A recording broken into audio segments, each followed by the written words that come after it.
Oke, selamat datang di perusahaan kami, Mbak Ica. Iya. Namanya Ica ya? Iya, Pak. Nama panjangnya siapa? Nama panjang saya Anissa, Pak. Anissa. Anissa Ratna Kurnia. Oh, tapi saya lihat di medsos namanya Icawai. Itu nama kesayangan, Pak. Oh, nama kesayangan. Iya. Oke. Bapak kalau manggil saya Ica, ntar saya sayang, Bapak. Waduh, agak 3, 2, 1, yuk kita interview. Iya. Mbak Ica ini melamar di perusahaan kami, bukan perusahaan sih, komunitas kami, namanya Kocitang. Apa tuh? Komunitas pecinta? Binatang. Salah, pecinta tatang. Kok ketawa-ketawa Mbak? Ini lagi interview HRD loh Mbak. Maaf, Pak. Oh iya. Kok nanya dong. Kenapa tatang? Kenapa tatang? Karena tatang itu nama nyamuk saya Mbak. Itu yang men-trigger saya membuat komunitas ini. Saya kehilangan nyamuk saya. Tahu kenapa namanya tatang? Kenapa? Mbak tahu lagu cicak-cicak di dinding? Ya tahu.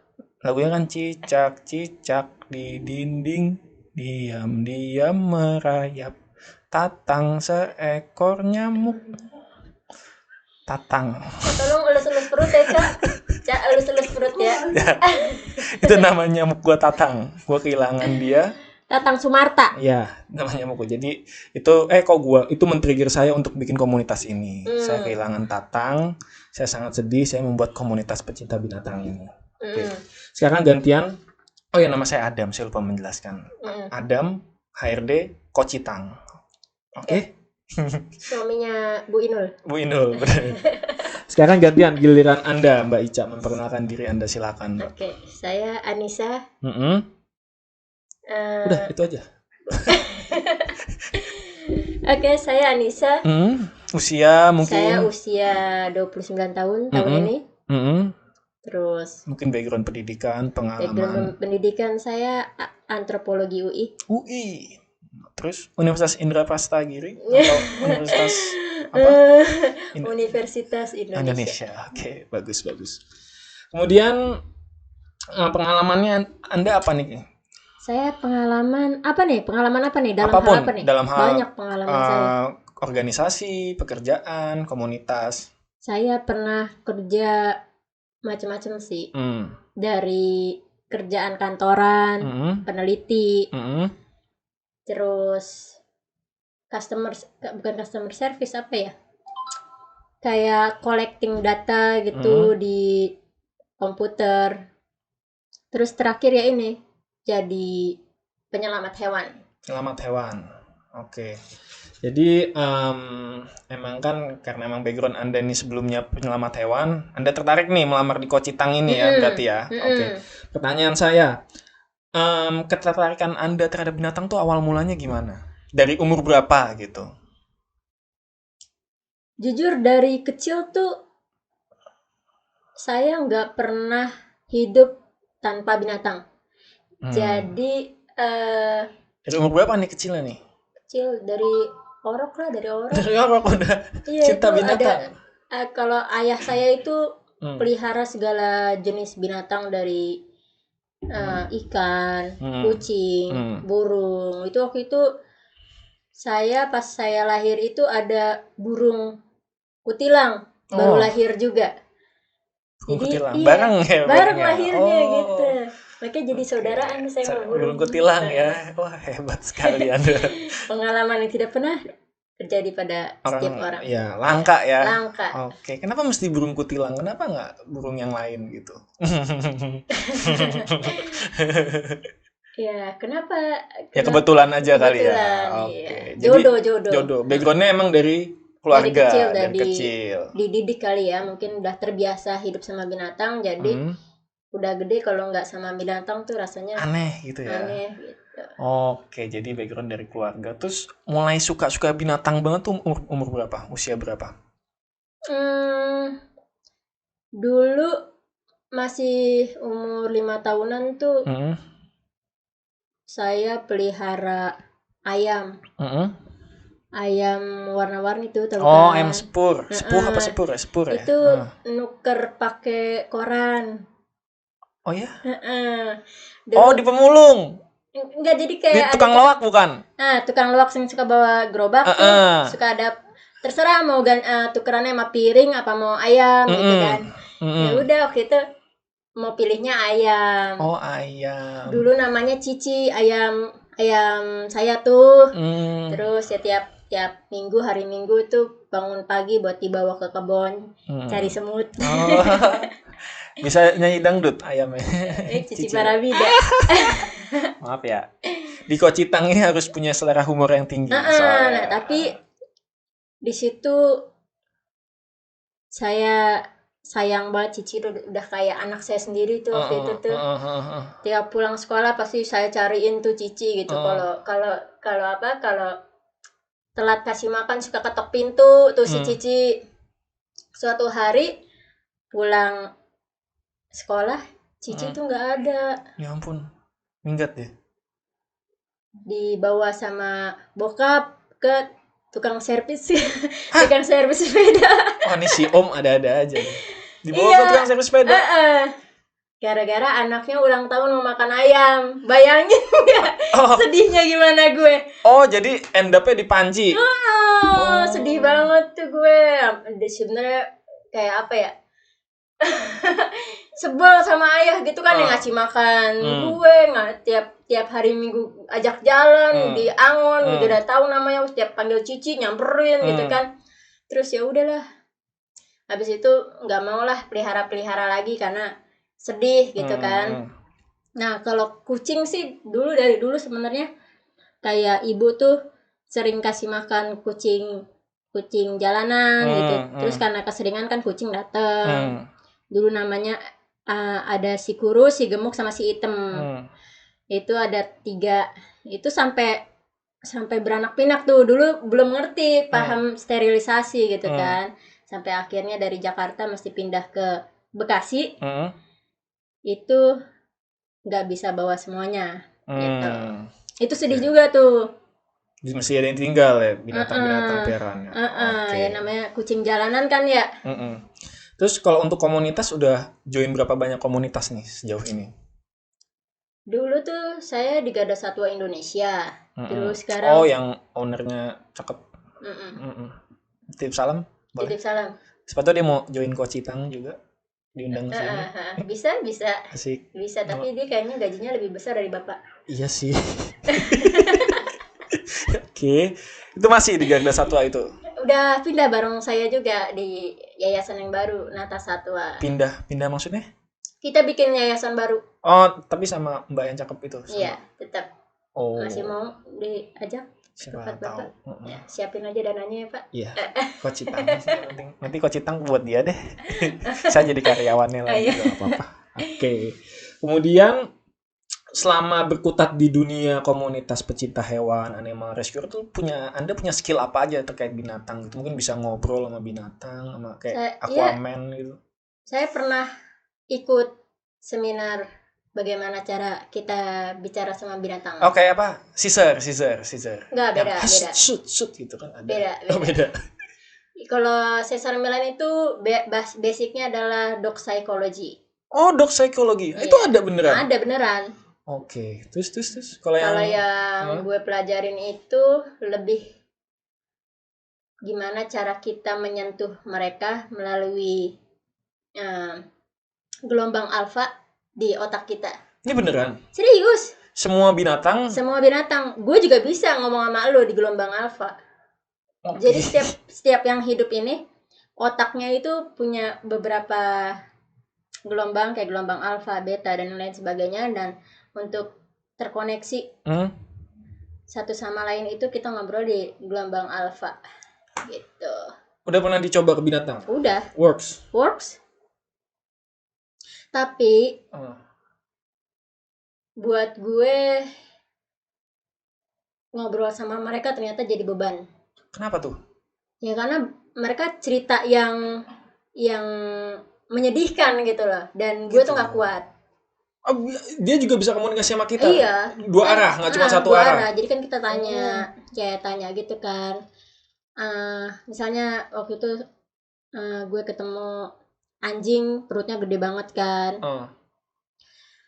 Ya cerita dia itu kenapa bisa ada di kuburan, ya katanya dibawa sama yang punya gitu kan. Terus apa yang dirasain, perutnya sakit banget yang segala macam. Pengen pengen ngapain sih gitu.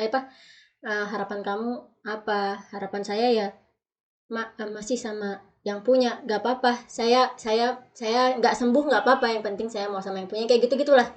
Itu proses belajarnya berapa lama bisa sampai ngobrol sama Itu binatang? sebenarnya perlu latihannya sih lama, tapi seminarnya itu 3 hari waktu itu. Dari situ kita, tapi nggak bisa ini ya, nggak bisa ngobrol sama yang udah mati, itu nggak bisa. Wah, udah kayak nabi, bisa ngobrol Iya, kayak mati gitu. kayak dulu zaman Nabi juga ada seminarnya kali. Seminar gelombang alpha itu ya.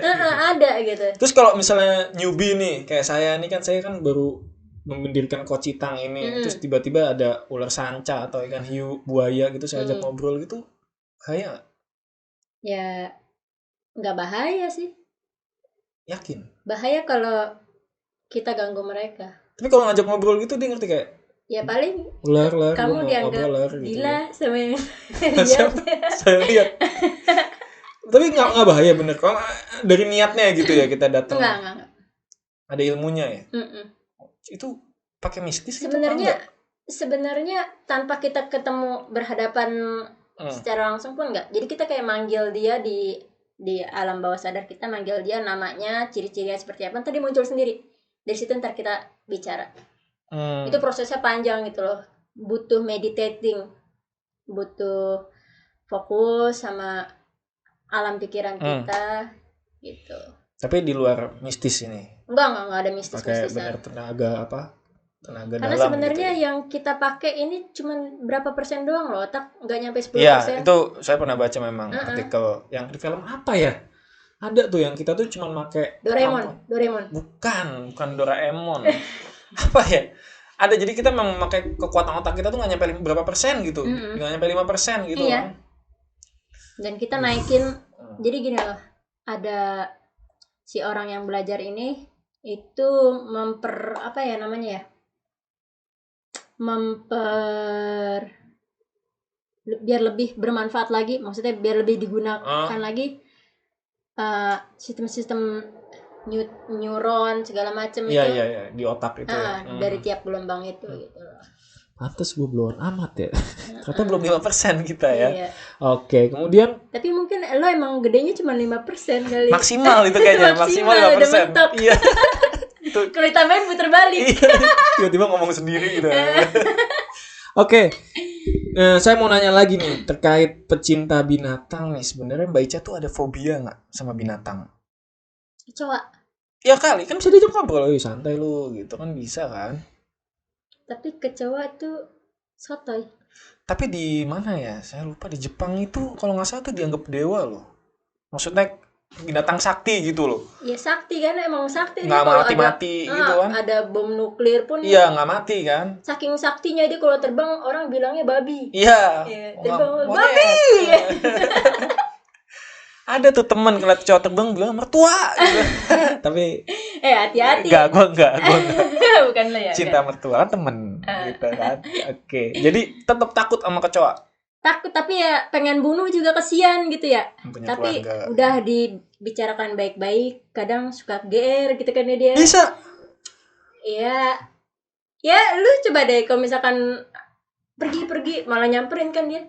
Enggak, maksudnya misalnya ya ada. Nih saya ngebayangin itu kalau misalnya ada sapi gitu, misalnya saya mau nyoba misalnya ada sapi gitu kan, kita ajak ngobrol gitu, dia pasti jawabnya mau enggak gitu. Benar-benar jadi kayak apa ya, kayak telepati gitu. Iya, jadi kayak nggak tahu pakai apa, kita jadi ngerti aja gitu. Oh maksudnya gini, Dulu itu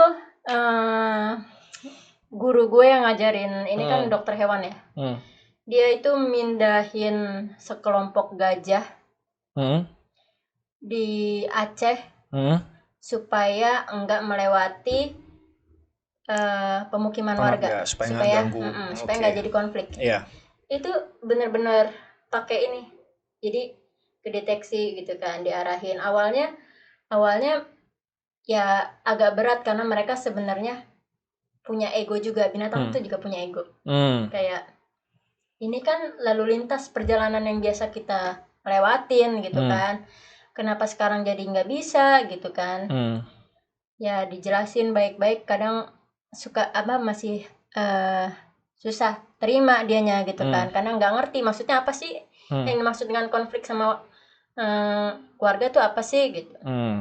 Ya dijelasin, terus lama-lama dia mau, akhirnya mereka cari jalur lain gitu. Kayak gajah, segerombolan gajah itu ada kepala sukunya juga nggak sih gitu, kayak misalnya ada perwakilannya gitu ya. Ada, mereka tuh kayak apa ya, Dewan Perwakilan Gajah ya. DPG. Oke, sip. Berarti bagus nih, cocok nih buat di Kocitang. Nah, terus boleh diceritain nggak Mbak Ica, ada selama berarti udah berkarir di dunia kayak Garda Satwa, terus yang tadi yang kedua apa sih? Nata Satwa itu udah berapa lama total? Dari 2014, pokoknya dari lulus kuliah 2014, berarti udah 6 tahun. Udah 6 tahun ya berarti berkarir di sana itu. Tuh nggak apa namanya? Ada cerita menarik nggak selama kejadian sana? Kan di sana juga jadi ini kan, animal rescuer gitu kan. Ada cerita menarik nggak atau apalah gitu? Gue pernah mau dipukul sama bapak-bapak. Hah? Jadi cerita. Kok bisa? Ceritanya tuh ada keluarga yang bilang si bapak ini tuh punya anjing golden retriever. Terus dia punya tumor gitu di vaginanya dan nggak boleh. Vagina anjingnya? Masa di vagina bapaknya? Iya. Bapaknya nggak punya vagina. Oke. Kok bisa tahu pertanyaannya? Iya kan kelihatan. Kan nggak pakai celana anjing. Iya sih. Bener ya udah. Terus. Ya udah, terus ya kita jadi kayak warteg sana juga kalau ngeliat kan kesian, jadi yang ngasih makan tuh warteg. Kalau ada sisa-sisa tulang, owner itu nggak mau ngasih makan, padahal pas kita datang itu rumahnya 3 lantai, mobilnya ada 4 kali gitu. Ya kita minta permisi kan awalnya permisi, terus kita kasih surat bahwa ada aturan-aturan yang perlu dipenuhi oleh pemilik hewan supaya hewannya tidak menderita gitu kan, supaya hewannya sejahtera. Salah satunya adalah membawa hewannya ke dokter ketika hewannya sakit, ya kan. Dia nggak terima, katanya anjing saya sehat kok, gemuk.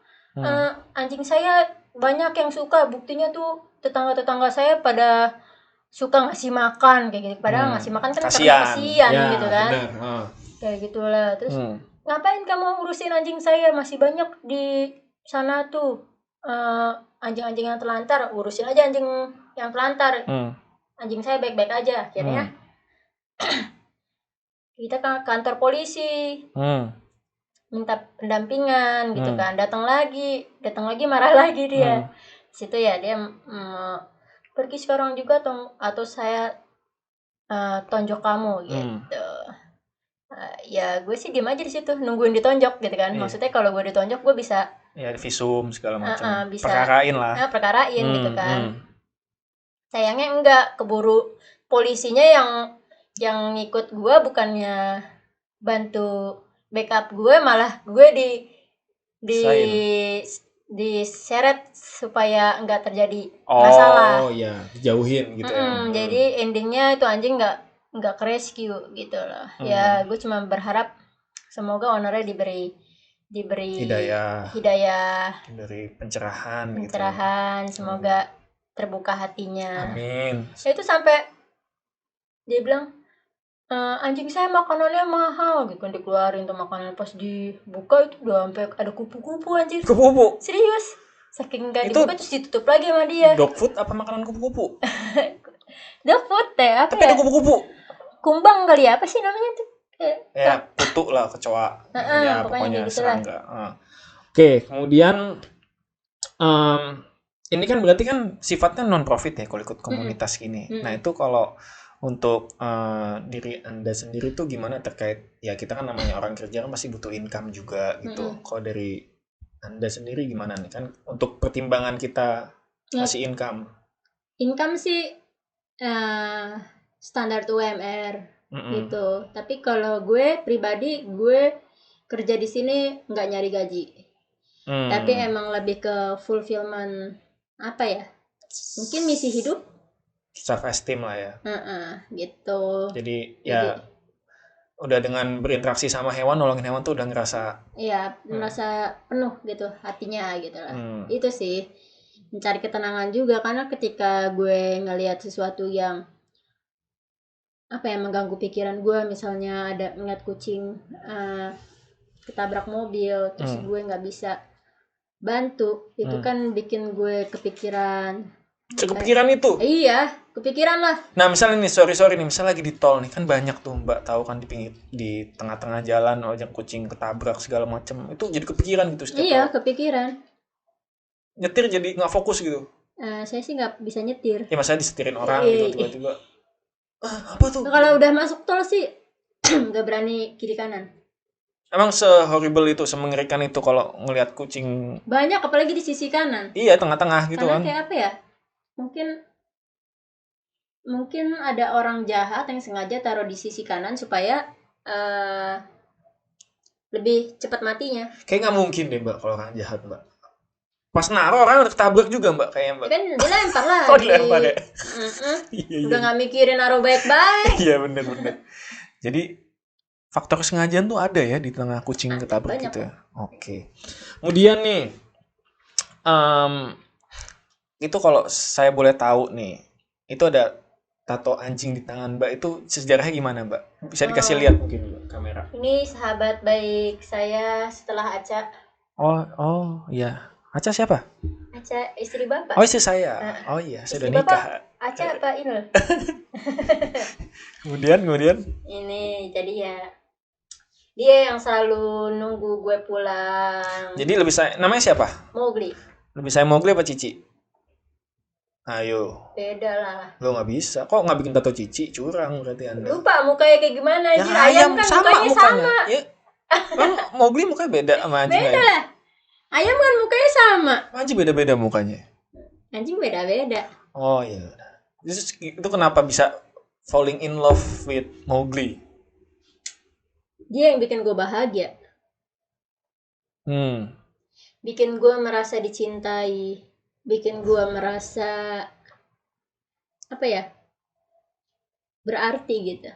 Karena nggak ada seorang pun di sekitar gue yang bisa menghargai gue sama sepadan sama anjing Mowgli. Gue menghargai gue gitu. Itu pertama kali ketemunya gimana sama Mowgli? Oh enggak, ini sih anjingnya si bos gue nih, Davina. Oh anjing bos. Terus tapi bisa ya udah get along aja, tidur bareng segala macem. Udah meninggal? Udah mati. Meninggal dong, sopan dong. Anda nih di perusahaan Kocitang nih harus menyamakan wafat bener, jangan mati. Gimana sih Anda? Aduh, saya bingung. Kalau Anda cinta binatang itu setarakan dengan manusia gitu. Kayak saya nih bikin Kocitang ini karena saya sangat sayang sama nyamuk saya. Saya makamin loh di San Diego Hills. Berapa kedalaman kuburannya? 5 cm lah. Mahal kan. San Diego Hills. Iya, jadi terus itu udah meninggal, terus Anda abadikan jadi tato gitu ya. Bagus. Saya juga karena suka sama tatang, saya ada tai lalat ini. Itu kan tai nyamuk. Harusnya nyamuk dong. Iya, tai lalat yang gede nih ada di paha. Tapi nyamuk gak bisa berak. Bisa kan, binatang makhluk hidup tuh pasti makan iya, buang kotoran iya. Pernah lihat nyamuk berak? Iya, buktinya ada tai nyamuk di tangan saya. Tai tatang ini. Jadi saya sangat nggak mau kalah saya sama Anda. Nih, itu ada tato. Tai tatang ini. Oke, lanjut. Di shelter tempat Anda bekerja ada berapa inian total? Kucing ada 150, anjing ada 70. Di daerah mana tuh? Ada yang di Parung, ada yang di Serpong, ada yang di Pondok Pinang. Itu 150 itu tersebar total semuanya. Nggak bisa digabungin satu tempat. Oke, nah itu terus untuk ngasih makannya gimana untuk ini biayanya? Ya kita buka program, ada yang namanya program orang tua asuh. Jadi kayak donatur gitu ya. Kayak yatim panti asuhan kan tiap anak-anak tiap anak-anak kan ada yang sponsorin. Nah, kita tuh kayak gitu juga. Banyak partisipannya. Banyak, terus juga ada beberapa produk makanan hewan yang kasih kita makanan gitu-gitu sih. Ya. Jadi kayak CSR-nya mereka lah ya, ngasih ke ini. Kerjasama. Oke. Terus itu kalau untuk anjing gitu berisik nggak sih kalau segitu banyak dalam satu inian? Berisik lah pasti. Ada protes warga gitu? Ada. Kita udah 2 kali diusir. Kok diusir emang? Kenapa maksudnya? Ya. Mengganggu berisik aja gitu atau apa? Buat beberapa orang di sini kan menganggap anjing itu apa ya? Ya paham lah. Ya you know lah. Ya. Jadi merasa terganggu gitu ya. Iya, kita sampai didotongin 40 orang, bawa-bawa bambu, bawa-bawa bata, dilemparin tuh anjing kita, ditempuk-tempukin. Sampai ada yang mati 2, dilemparin petasan. Akhirnya terpaksa kita angkut. Saya sebagai animal enthusiast sedih saya dengar. Kacau ya. Nangis dong. Jangan dong. Kan lagi interview ceritanya, masa Bapak nangis? Malah ketawa-ketawa sih. Yang disuruh nangis ya ketawa lah. Masa disuruh nangis? Oke, nextnya pertanyaan saya itu, punya trauma gak sih sama binatang? Jadi mungkin selama merawat mereka atau yang ngasih makan tiba-tiba digigit. Saya digigit anjing udah sering sih. Nah itu bisa diajak komunikasi, kenapa tiba-tiba digigit? Dulu belum bisa ngomong. Oh dulu belum? Oh dulu berarti. Dengkul saya kecaplok. Terus juga ada yang apa ya? Ada anjing yang belum kenal terus tiba-tiba datang tanpa diprovok apa-apa dan gigit gitu. Itu tuh biasanya nih ini kan juga apa namanya? Sepengetahuan saya ini, kalau anjing tiba-tiba gigit tuh punya trauma ya katanya ya. Bukan trauma sih, dia kayak lebih merasa insecure. Sama kayak kita. Sama kayak orang-orang yang bacotnya gede kan orang-orangnya insecure. Saya insecure sih sebenarnya. Ya. Tapi maaf ya Pak. Off cam curhat boleh? Boleh. Mungkin pakai tenaga alfa gitu ngobrolnya boleh. Saya semenjak nikah insecure saya. Sama diri saya sendiri tapi. Oke. Nanti mungkin juga kita minta ininya ya. Apa cara-cara donasinya kayak gimana gitu, nanti kita juga mau nyontek lah gitu Kocitang kan. Nah, kita tampilin boleh kan ya? Boleh dong. Boleh. Oke. Terus sebenarnya saya tertarik sama Mbak Ica nih. Jadi untuk masuk Bapak Kocitang. Yang melamar saya apa saya? Kayaknya saya yang mau pindah ke ini nih. Gitu. Soalnya ownernya Ibu Davina. Jadi ya udah deh, saya jadi ngasih makan anjing nggak apa-apa. Bersih rumah nggak apa-apa lah. Jadi saya mau belajar. Oh ya, untuk belajarnya itu di mana sih? Apa? Main Power itu? Ada seminarnya, kalau misalkan ada yang tertarik, cek Instagramnya Talk with Animals. Oh tuh udah ada di Indo. Udah ada di Instagram. Instagram. Jadi ada seminarnya itu 3 hari. Kadang kalau buat yang duitnya berlimpah juga bisa seminar di Pesiar. Di Pesiar? Oke deh. Kalau sama Ibu Davina sendiri bisa dia? Enggak, dia nggak bisa. Dia bisanya bicara dengan orang. Mas saya berarti bisa ya? Bisa. Asik. Ya, Bapak orang? Iya, setengah-setengah sih. Ya udah kalau gitu untuk Ibu Icawa, kalau kayaknya spesifikasi Anda tuh terlalu apa ya? Over specification deh buat Kocitang. Jadi saya nggak bisa kerja di sini, Pak. Nanti saya mau interview tempat Anda aja ya. Oke. Terima kasih, Pak. Saya mau bubarin Kocitang ini. Saya tunggu lamarannya ya, Pak. Ya, terima kasih banyak Mbak Icawa ya. Sukses selalu Mbak Icawa. Thank you. Ya, thank you. Ya. Terima kasih, cerita Anda sangat inspiratif.